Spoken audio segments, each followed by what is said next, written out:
तो भाई लोग कैसे हो। आज मैं आप लोग के सामने लेके आया हूँ जादूगर की बेटी।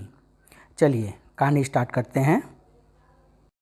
विराटनगर के वार्षिक उत्सव में विभिन्न प्रतियोगिताओं के बाद जादूगर जमालो, अब तुम्हारी बारी है। तुम अपनी मंत्र विद्या के जौहर दिखाओ। जी महाराज। मंच पर पहुंचकर जादूगर जमालो ने अपने झोले से एक डंडा निकाला और उस पर मंत्र पढ़ने के बाद, महाराज मेरे हाथ में ये साधारण सा डंडा है, लेकिन मैं दावा करता हूँ कि आपकी सेना का कोई भी सुरमा इस डंडे को उठा नहीं सकता है। कहने के साथ ही जादूगर ने वह डंडा अपने निकट ही मंच पर फेंक दिया। तब जादूगर जमालो, मैं तुम्हारे इस डंडे को उठाकर इतनी दूर फेंकूंगा कि यह तुम्हें ढूंढे नहीं मिलेगा। शाबाश सेनापति वीरसेन। लेकिन यह क्या, उफ, यह डंडा तो हिलाए नहीं हिल रहा। जरा और जोर लगाओ सेनापति जी। फिर हारकर सेनापति वीरसेन ने डंडा छोड़ दिया। महाराज, सेनापति जी तो यह डंडा उठा नहीं सके। अब आप अपनी सेना के 10-20 बहादुर सैनिकों से कहें कि वह यह डंडा उठाकर दूसरी जगह रख दें, ताकि मैं दूसरा खेल दिखा सकूं। फिर महाराज का इशारा पाते ही हम भी तो देखें इस जादूगर की जादूगरी, जो अगर हम लोग मिलकर भी इस डंडे को न उठा सके तो लानत है हम पर।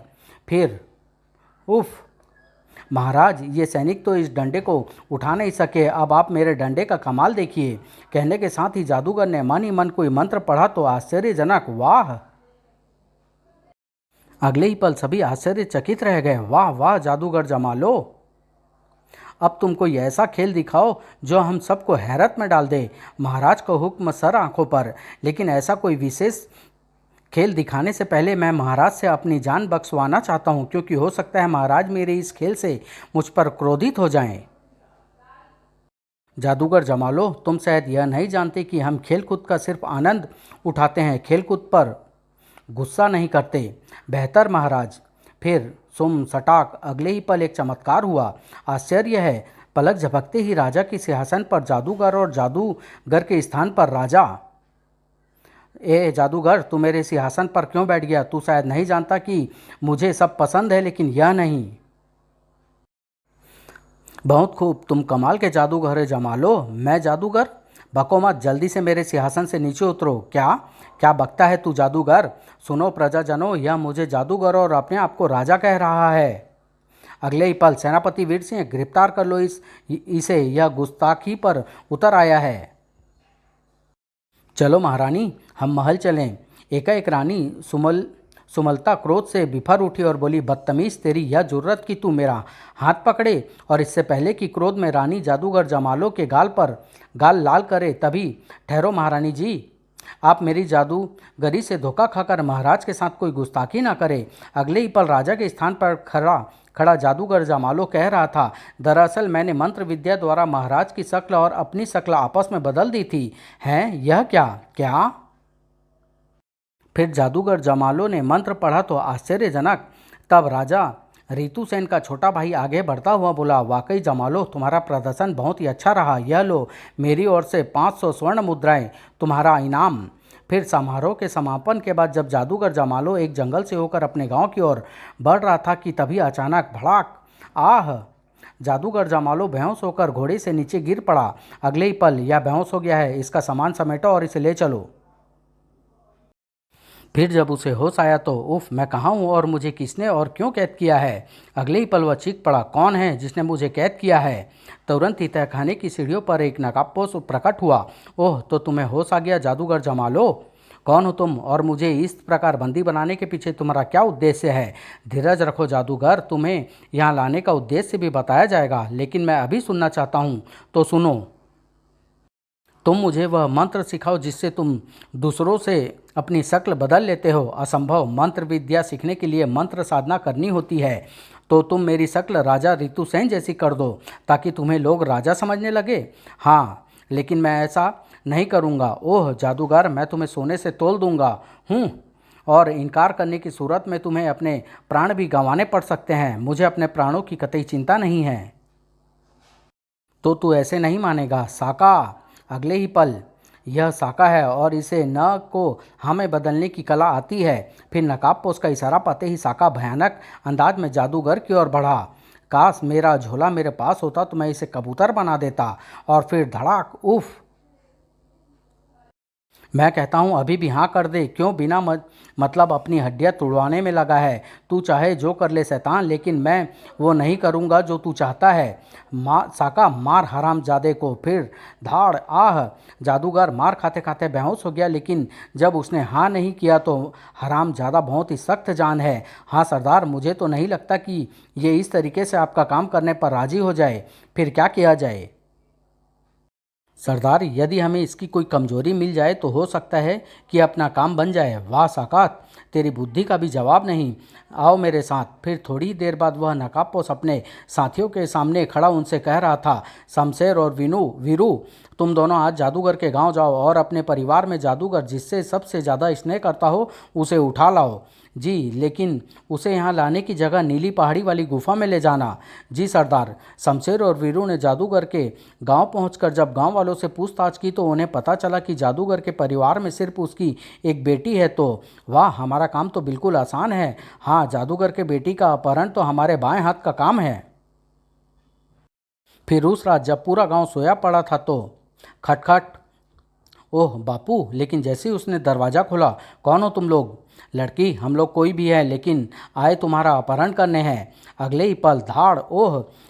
वीरू तेजी से जादूगर की बेटी की ओर बढ़ा। सोनाली तेरे जैसे कुत्तों से निपटना जानती है। ठहर, तेरी तो। और इसी के साथ वीरू और शमशेर सतर्क हो उठे। यह साधारण छोकरी नहीं बल्कि आफत की पुड़िया है। इसे काबू में करने के लिए हमें सावधानी बरतनी होगी। बोलो, तुम कौन हो और मेरा अपहरण क्यों करना चाहते हो? अभी बताते हैं, कहने के साथ ही ठाक आह।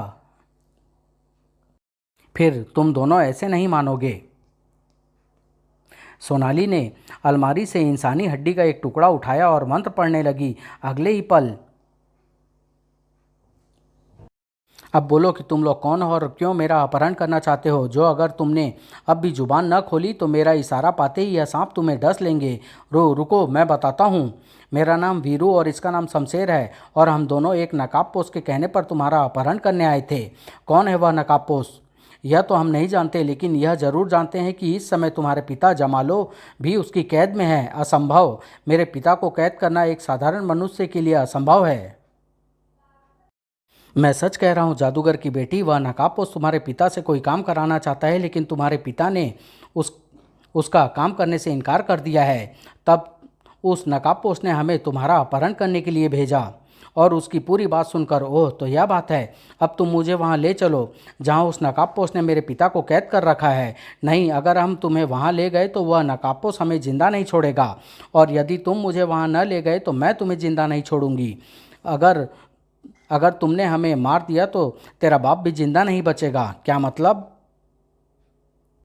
मतलब ये कि अगर सुबह होने तक हम दोनों उस नकाबपोश के पास नहीं पहुंचे तो वह समझेगा कि जरूर कोई गड़बड़ है, और तब वह बिना सोचे समझे तेरे बाप को मार डालेगा। उफ, अब मैं क्या करूं? फिर बहुत सोचने विचारने के बाद उसने मन ही मन कोई निर्णय लिया और सुम उचांग ओह, चलो जहां तुम कहोगे मैं चलने को तैयार हूं।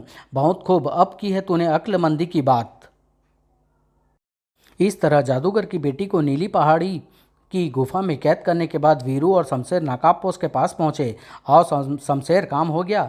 जी सरदार, यह लो जादूगर की बेटी की अंगूठी, इसे जमा लो, तुरंत पहचान लेगा। बहुत खूब, अब उस जादूगर को मेरा काम करना ही होगा। अगले ही पल, जमा लो, इस अंगूठी को पहचानता है? ये अंगूठी तो मेरी बेटी सोनाली की है। हाँ, अब तो तू समझ गया होगा कि तेरी बेटी इस समय मेरे कब्जे में है, और यदि अब भी तूने मेरी बात मानने से इनकार किया तो मैं तेरी बेटी के टुकड़े टुकड़े कर दूंगा। नहीं, तू ऐसा नहीं करेगा। मैं तेरा काम करने के लिए तैयार हूँ। तुम मुझे राजा ऋतुसेन का चित्र ला कर दो, मैं तुम्हारी शक्ल राजा ऋतुसेन जैसी कर दूंगा। ऋतुसेन का चित्र कल तक तुम्हें मिल जाएगा। कहने के साथ ही नकाबपोश खाने की सीढ़ियों की ओर बढ़ा। फिर दूसरे दिन, यह लो ऋतुसेन का चित्र। अब मेरे हाथ पैर खोलो ताकि मैं तुम्हारा काम कर सकूं। ओह हाँ। नकाबपोश के कहने पर साका ने जादूगर के हाथ पैर खोल दिए। मेरा झोला कहाँ है? वो सामने पड़ा है। सोंग सटाक विस्लू। फिर कुछ देर बाद, यह लो, जैसे ही तुम इस ताबीज को गले में पहनोगे तुम्हारी शक्ल राजा ऋतुसेन जैसी हो जाएगी, और जब तुम यह ताबीज गले से उतारोगे तो अपनी असली सूरत में आ जाओगे। वाह। फिर नकाबपोश ने अपने गले में ताबीज पहनी और नकाब उतार दी। वाह सरदार, तुम्हारी शक्ल तो अब राजा ऋतुसेन से हूबहू मिलती है। अच्छा, ला आईना मैं भी तो देखूं जरा। और फिर मैं विराट नगर का राजा ऋतुसेन। तभी तुम्हारा काम मैंने कर दिया, अब तुम मुझे और मेरी बेटी को आज़ाद कर दो। हाँ, वह जमालो, तुम कमाल के जादूगर हो। मैं तुम्हें पुरस्कार देना चाहता हूँ और पुरस्कार में दूंगा मौत। खचाक। यह आपने क्या किया सरदार? साका यह राज रहे इसके लिए इसे खत्म करना बहुत ज़रूरी था। और अब मैं जा रहा हूँ नीली पहाड़ी, क्योंकि मुझे जादूगर की बेटी को भी खत्म करना है। फिर थोड़ी ही देर बाद वह घोड़े पर सवार होकर नीली पहाड़ी की ओर बढ़ रहा था। जादूगर की बेटी का बाद नंबर है राजा ऋतुसेन का। और फिर कुछ देर की यात्रा के बाद, कहाँ है वह लड़की? अंदर। फिर जैसे ही वह अंदर पहुंचा, वाह इतनी खूबसूरत! कौन हो तुम और मुझसे क्या चाहते हो? लड़की, आया तो था मैं यहाँ तेरी मौत बनकर, लेकिन तू इतनी खूबसूरत है कि मैं तुझे मार नहीं सकता। मैं तुम्हें अपनी रानी बनाऊंगा। रानी? तो इसका मतलब तुम किसी देश के राजा हो? हाँ। नकाबपोश गले में ताबीज पहनने के बाद चेहरे से नकाब उतारता हुआ बोला, मैं हूँ विराट नगर का राजा ऋतुसेन। मेरे पिताजी कहाँ हैं? तुम्हारे आदमी ने मुझे बताया था कि वह तुम्हारी कैद में है। हाँ, तेरा बाप मेरी ही कैद में था, लेकिन अब मैंने उसे दूसरी दुनिया में पहुँचा दिया है। क्या? पापी, क्यों मारा तूने उन्हें? क्या बिगाड़ा था उन्होंने तेरा? वह मेरा एक ऐसा राज जानता था जो उसकी मौत का कारण बना। हत्यारे, मैं तुझे जिंदा नहीं छोड़ूंगी। मैं अपने बापू की मौत का बदला तुझसे लूंगी। खाक उड़ा दूंगी मैं विराट नगर में। तू कुछ नहीं कर पाएगी लड़की। तुझे या तो मेरी रानी बनना होगा या मेरे हाथों मरना होगा। मैं 3 दिन बाद यहाँ आऊँगा। इनमें से जो भी रास्ता चुनना हो मुझे बता देना। दुष्ट। कहने के साथ ही वह अपने चेहरे पर नकाब पहनने के बाद गले से ताबीज उतारी और फिर बाहर की ओर बढ़ा। शैतान, तूने मेरे देवता समान बापू की हत्या कर अच्छा नहीं किया है। तुझे उनके खून की कीमत चुकानी होगी। फिर उसी रात वह नकाबपोश खिड़की के रास्ते राजा ऋतुसेन के शयन कक्ष में दाखिल हुआ। कितनी मस्ती की नींद सोया हुआ है यह। अब कुछ ही देर बाद इस पलंग पर मैं भी मस्ती की नींद सोऊंगा। फिर राजा के निकट पहुंच उसने एक हाथ से राजा को मुंह दबाया और दूसरे हाथ से राजा ऋतुसेन बिना छिके ही अपनी चेतना खो बैठा। अगले ही पल, अब इसे बांध देता हूँ। बांधने के बाद, छपाक। गुस्ताख, कौन हो तुम और तुम्हारी इस हरकत का मतलब क्या है? लो, पहचानो मुझे। जबर सेन, तुम क्या चाहते हो? तुम विराट नगर का राज सिंहासन। असंभव। विराट नगर की प्रजा तुम्हें राजा के रूप में कतई स्वीकार नहीं करेगी। करेगी, जरूर करेगी। फिर कहने के साथ ही उसने जादूगर द्वारा तैयार की माला गले में पहन ली। अब बोलो भ्राताश्री, विराट नगर की प्रजा मुझे राजा स्वीकार करेगी ना? तुम बोलते क्यों नहीं ऋतुसेन? कमीने, आखिर तू जता दिया ना कि तू मेरा सौतेला भाई है। लेकिन एक बात याद रख, तू इस बहरूप से प्रजा को धोखा दे सकता है, किंतु रानी सुमलता और राजकुमार अभय सेन को नहीं। इनकी फिक्र मत करो ऋतुसेन, जल्दी ही राजकुमार और रानी भी यहाँ होंगे। फिर मैं तुम दोनों को एक साथ मौत के घाट उतार कर निश्चिंत होकर विराट नगर पर राज्य करूँगा। दुष्ट आस्तीन के सांप। कमीने, अट्ठास लगाता वह जबरसेन पलटा और उसी गुप्त रास्ते से राजा ऋतुसेन के शयन कक्ष में पहुंचा। मैं राजा ऋतुसेन, हा हा हा। और दूसरे दिन सुबह उठते ही उसने सेनापति वीरसेन को अपने कक्ष में बुलवाया। सेनापति, राजकुमार अभय सेन इन दिनों कर्णपुर अपने मामा के यहाँ है, उसे तुरंत ही यहाँ बुलवाया जाए। जी महाराज। फिर सेनापति के जाने के बाद अब मुझे राज दरबार के लिए तैयार होना चाहिए। वह समय से राज दरबार पहुंचा। राजा ऋतुसेन जिंदाबाद, महाराज की जय हो।